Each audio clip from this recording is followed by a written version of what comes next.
Very good morning, dear students. Hope you all are staying safe and healthy at home. So children, today we are going to begin our online session for class chemistry for the topic chapter number 4, that is mixtures and their separation. In the last sessions, we have discussed about the different separating techniques, about how we can separate the two solid and solid mixtures, how we can separate the suspensions, that is the solid to liquid mixtures. Okay, so today we are going to read about how we can separate the liquid to liquid mixture, that is the emulsions. They may be miscible, they may be immiscible. So today we will learn about the separation techniques, how to separate the liquids. So before heading to the techniques, let us discuss about the two types of liquid on the basis of the solubility. On the basis of the solubility of the liquids forming mixture, there are two types of mixture: immiscible liquids and the miscible liquids. Immiscible liquids, the liquids that does not dissolve with each other. Whenever they are dissolved, one of them forms a layer over the other, such a way that they do not form a uniform solution. Then such type of mixtures or such type of mixtures of liquid are called as immiscible liquids. There are so many examples you can take, like the mixtures of oil in water, mixture of kerosene oil, mustard oil with water, the kerosene of glycerol, fatty acids with water. So there are a lot of immiscible examples of immiscible liquids we come across daily. Then comes the second type of mixtures are the miscible liquids. Miscible, as the name suggests, that whenever they are mixed together, when two or more liquids are mixed together, and if they uniformly dissolve with each other, forming a solution, forming a uniform solution, then such type of mixtures or such type of liquid mixtures are called as miscible liquid. You come across lot of miscible liquids, like for example alcohol and water, benzene and water. Okay, you come across a lot of milk and water. These are all miscible liquids. Now heading towards the separation technique, how we can separate the liquid to liquid mixtures, how we can separate the miscible liquids, how we can separate the immiscible liquids. So let's come on to the first one, that is how we can separate the immiscible liquids. Very simple, you can separate the immiscible liquids by using a separating funnel. In this diagram, you could see the separating funnel. The separating funnel is just like a conical flask with a stop cork and a mouth from where the water or any liquid runs down. The separating funnel is based on the principle of difference in the densities between the two liquid.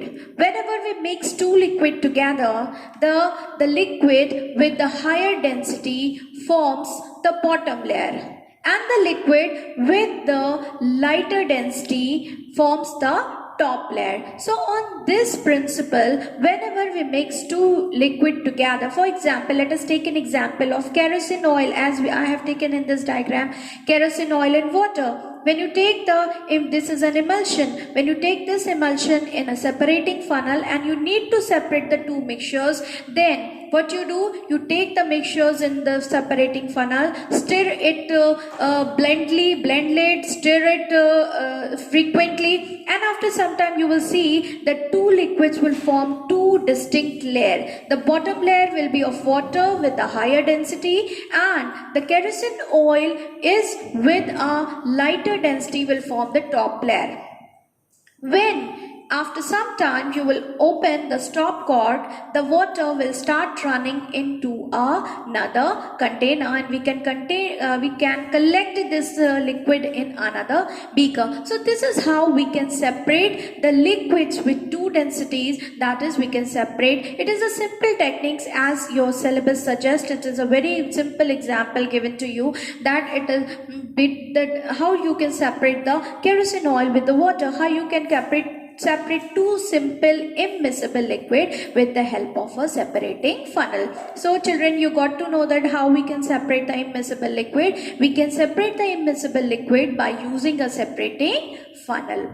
Now heading to how we can separate the miscible liquids. Okay, so miscible liquids, because they form a uniform solution, they are not distinctly in different layer, they are uniformly dissolved with each other. So by any physical method, by any physical technique like sieving, filtration, or by separating funnel, we cannot simply separate out the miscible liquid. So one of the best way to separate out the two or more miscible liquid is by using a fractional distillation technique. Okay, the fractional distillation technique, as I have already discussed the distillation in the previous session, so I will not take it in very detail. I'll just only tell you about the fractional distillation. So we have already discussed simple distillation in our previous session, and we have seen that in this simple distillation we simply follow the two physical method, that is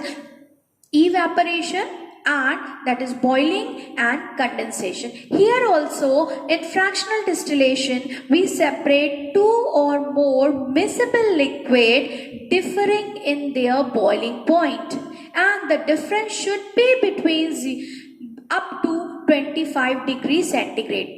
From 5 degree to 25 degree centigrade का different minimum difference should be of 25 degrees centigrade. Okay, then only we can separate the two liquid distinctly. Okay, so this is a setup of the fractional distillation. In this we have taken a flask, we have provided with a fractionating column, then it is provided with the thermometer to check out the boiling point of the vaporized liquid. Then we have used a condenser to condense the vapors, and then we can collect the liquid in a conical flask or a beaker. Now the difference between fractional distillation and simple distillation is just the use of fractional column, a fractionating column. The fractionating column help us to collect the liquid according to their different boiling point. So this is how, by using the fractional distillation method,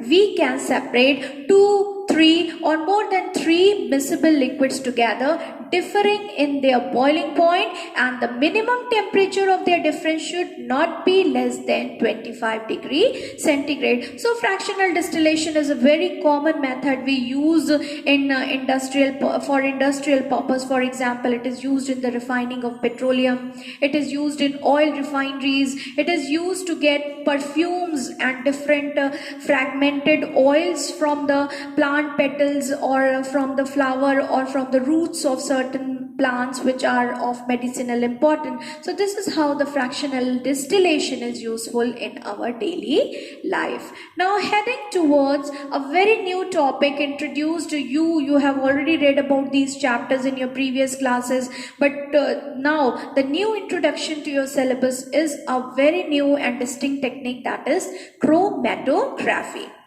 Okay, as the name suggests, chromatography. Chromatography is derived from two words, that is chroma means color and graphene means writing.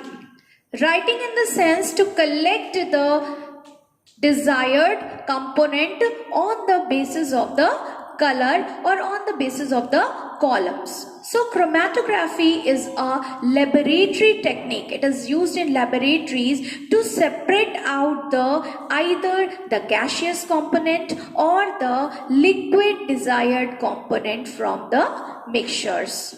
The chromatography technique is based on the principle of specialize adsorption technique पे ये based होता है. It is based on adsorption technique about that different substance has different adsorption properties and different substance has different adsorption level with the solvents and with the phases, different phases or the papers used in the or the mobile phase or the stationary phase used in the chromatography.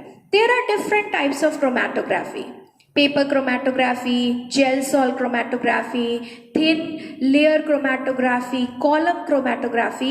But what is in your syllabus is the paper chromatography. In paper chromatography, we use a special paper called as cellulose paper.